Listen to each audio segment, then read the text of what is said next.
जय श्री राम दोस्तों समय की जो अवधारणा है, जो समय को लेकर के वेस्टर्न फिलॉसफीज़, वेस्टर्न साइंटिस्ट ने जो सोचा है अब तक, वो उसका निष्कर्ष उन्होंने यही निकाला है कि समय जो है वो एक सीधी रेखा है। मतलब कि अगर सीधी रेखा पर हम 2 बिंदु बना दें, 3 बिंदु बना दें, तो हम बता सकते हैं कि क्या चीज़ पहला बिंदु कौन सा है, दूसरे बिंदु कौन सा है और तीसरा बिंदु कौन सा है। क्या चीज़ पहले आई थी, क्या चीज़ बाद में आई थी और क्या चीज़ उसके बाद में आई थी। लेकिन सनातन विचारधारा ऐसा नहीं मानती। सनातन विचारधारा ये मानती है कि जो समय है वो एक सर्कुलर मोशन में है, सर्कुलर पाथ में है। मतलब कि समय गोलाकार है, वो हमेशा चक्र चलता रहता है समय का और वो अपने आप को दोहराता रहता है। इसके कई उदाहरण हमारे पुराणों में, हमारे शास्त्रों में देखने को मिलते हैं। इसका एक मुख्य उदाहरण एक कथा के रूप में वाल्मीकि रामायण में आता है, जो मैं आप लोगों के साथ आज साझा करूंगा। तो कथा शुरू होती है दोस्तों कि रामचंद्र जी ने रावण का वध कर दिया है और वापस अयोध्या आकर के अपना राजपाट स्थापित कर दिया है। राम राज्य की स्थापना हो चुकी है और अब वो जिस कार्य के लिए इस पृथ्वी पर आए थे, मनुष्य रूप में परब्रह्म ने अवतार लिया था, वो कार्य अब पूरा हो चला है। और क्योंकि ये मृत्यु लोक है, इसमें जो पैदा हुआ है उसे एक ना एक दिन मरना ही पड़ेगा। यह बात भगवान राम भी भली भांति जानते हैं और उनको पता है कि अब मेरा भी समय इस पृथ्वी पर रहने का वो पूरा हो चला है।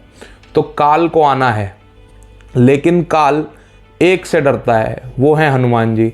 हनुमान जी के रहते काल भी भगवान राम को ले जा नहीं सकता। तो भगवान राम स्वयं ऐसी युक्ति बनाते हैं, ऐसी योजना बनाते हैं कि जिससे काल उनको ले जा सके और हनुमान जी उनकी बाधा ना बने। भगवान राम अपने हाथ की अंगूठी निकालते हैं। ये वही अंगूठी है जिसको दे करके भगवान राम ने हनुमान जी को भेजा था माता सीता की खोज करने के लिए। और इसी अंगूठी को दिखा करके हनुमान जी माता सीता को अपना परिचय दे पाए थे। इस अंगूठी को भगवान राम ने नीचे देखा और पृथ्वी पर एक दरार थी, उसमें डाल दिया। अब वो पृथ्वी की दरार से होती हुई वो अंगूठी पाताल लोक में चली गई। अब भगवान राम ने परेशान होने का नाटक किया और हनुमान जी को बुलाया। हनुमान जी आए और उन्होंने पूछा कि प्रभु बताइए कि किस लिए आप परेशान हैं।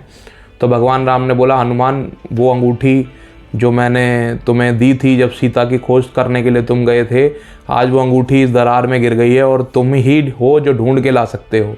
क्योंकि हनुमान जी के पास अष्ट सिद्धियां हैं। उन अष्ट सिद्धियों में से गरिमा और लघिमा यानी कि अपने रूप को छोटा कर लेने की सिद्धि हनुमान जी के पास है।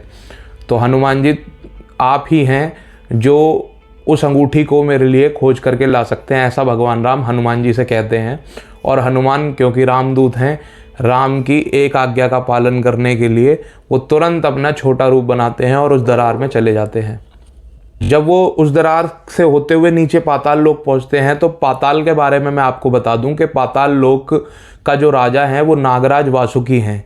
यह वही वासुकी हैं जो शिव के गले में नाग रूप में पड़े रहते हैं। तो नागराज वासुकी जब हनुमान जी को देखते हैं तो कहते हैं, आओ आओ, अंगूठी लेने फिर से आ गए।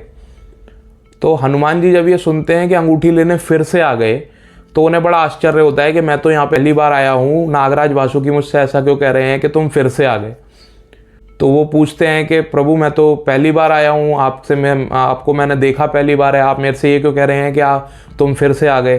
तो नागराज वासुकी उनको कहते हैं कि आओ मैं तुम्हें दिखाता हूँ।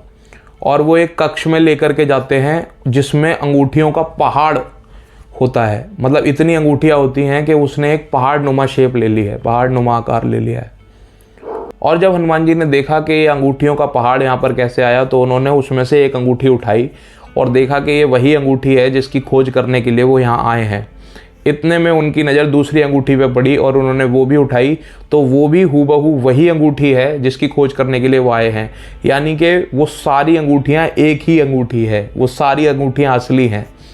तब नागराज वासुकी उनको समझाते हैं कि जब जब ऊपर से, मतलब कि भूलोक से पाताल लोक में कोई अंगूठी गिरती है और एक वानर उसकी खोज करने के लिए आता है, तब तब प्रभु राम जो है अपने लोक को गमन कर लेते हैं, मतलब अपने बैकुंठ लोक में चले जाते हैं, पृथ्वी लोक को छोड़ देते हैं, मृत्यु लोक को त्याग देते हैं। तो ये बात जब हनुमान जी सुनते हैं तो उनको बड़ा धक्का सा लगता है और वो दोबारा से जब पृथ्वी लोक पर पहुंचते हैं तब भगवान राम यहाँ से जा चुके होते हैं। तो तो इस कहानी के माध्यम से हमको यह पता लगा कि जितनी वो अंगूठियां थीं उतनी बार भगवान राम अवतार ले चुके हैं, उतनी बार त्रेता युग आया था और उतनी बार भगवान राम को वापस जाने के लिए ये योजना बनानी पड़ती है और अपनी अंगूठी बार बार उस दरार में डालनी पड़ती है। और फिर हनुमान जी उस अंगूठी की खोज के लिए पाताल लोक जाते हैं और जब भी वो पाताल लोक जाते हैं नागराज वासुकी उन्हें उसी कक्ष में लेकर के जाते हैं और वहाँ पर वो उनको सारा वृतांत समझाते हैं और जब हनुमान जी वापस आते हैं तो भगवान राम यहाँ से जा चुके होते हैं। इससे हमें पता लगता है कि time is a circular loop. Cyclic motion जो है वो टाइम का मोशन है। समय जो है जिसको कहते हैं समय चक्र, यह चक्र निरंतर चलता रहता है और अपने आप को दोहराता रहता है। जैसे मैं आज ये वीडियो बना रहा हूँ तो ऐसा नहीं है कि मैंने ये वीडियो पहली बार बना रहा हूँ। हो सकता है कि आज से हज़ारों साल पहले भी मैं ऐसे ही बैठ कर के ये वीडियो मैंने बनाई हो और आप लोग जो इस वीडियो के माध्यम से जानकारी प्राप्त कर रहे हैं आप लोगों ने हज़ारों साल पहले भी ऐसे ही इस वीडियो को देखा हो। ये एक समय चक्र है। ये थ्योरी बहुत ज़्यादा काम आती है क्वांटम फिज़िक्स मल्टीवर्स की थ्योरीज़ को पढ़ने के लिए। जो मल्टीवर्स आज साइंटिस्ट ने रिसर्च करना शुरू करी है उस मल्टीवर्स की नींव इसी थ्योरी से होती है कि टाइम जो है वो एक सर्कुलर लूप है। अब इसी के आगे चल कर के शाखाएं आयाम बनते हैं, अलग ब्रह्मांडों की बात होती है।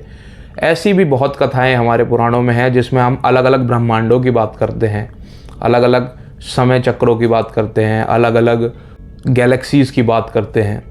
ये कहानी आपको कैसी लगी कमेंट करके ज़रूर बताइएगा। जल्दी मिलूँगा आपसे ऐसी ही किसी नई कहानी के साथ।